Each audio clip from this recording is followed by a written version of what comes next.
I love you. আমার girlfriend আছে। তো কি হয়েছে, একটা ফোনে তো দুইটা সিম থাকতেই পারে। মানে? মানে একটা ফোনে দুইটা সিম থাকতে পারে না, তেমনি তুমিও দুইটা গার্লফ্রেন্ড রাখবে। ও, আমার ফোনে একটাই সিম, আমার দুইটা সিমের প্রয়োজন নেই। আরে সিম নষ্ট হয়ে যেতে পারে, হারিয়ে যেতে পারে, কত সমস্যাই হতে পারে। ব্যাকআপ হিসেবে আরেকটা সিম রাখা যায় না? তেমনি তুমিও ব্যাকআপ হিসেবে আমাকে রেখে দাও।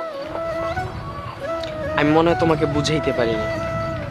সিমটা তো নর্মাল ছোট একটা কার্ড, আর নাম্বারটা হলো আমার গার্লফ্রেন্ড। ঠিক যেমন সিম হারায় যেতে পারে, নষ্ট হয়ে যেতে পারে, কিন্তু সেম নাম্বারে নতুন সিম নেওয়ার অপশন আছে। ঠিক একইভাবে আমার গার্লফ্রেন্ডের সাথে যদি কোনো প্রবলেম হয়, ওই বিষয়টাকে সিম কার্ডের মতো ফালাই দিব, তারপর সেম নাম্বারে নতুন সিম নিয়ে নিব। তুমি তো ভোটার আইডি কার্ড ছাড়া সিম তুলতে পারবে না, আর আইডি কার্ডটা যদি তোমার না হয় অন্য কারো হয়। ভোটার আইডি কার্ডটা আমার নিজের, তাই নাম্বারটা যেমন পার্মানেন্ট, আমার গার্লফ্রেন্ডও পার্মানেন্ট।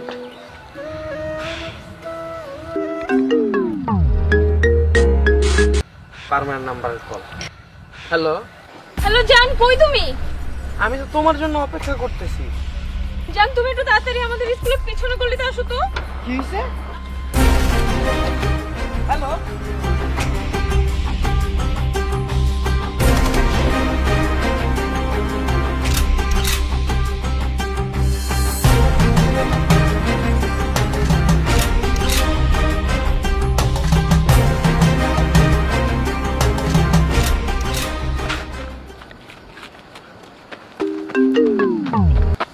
হ্যালো, কই তুমি?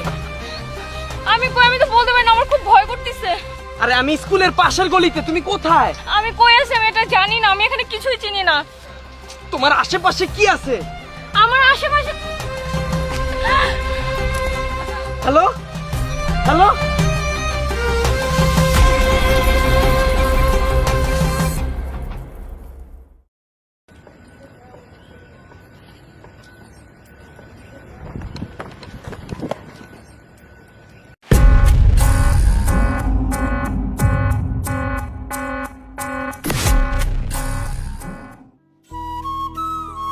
দোস্ত, আজকে আমি প্রাইভেটে যাব না রে।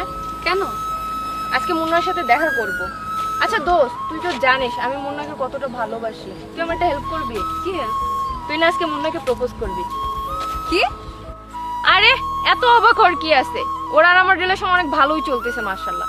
কিন্তু আমি তো জানি না মুন্নার আবার অন্য কোনো মেয়ের প্রতি ইন্টারেস্ট আছে কিনা। ওইটা দেখার জন্য ওরে টেস্ট করব।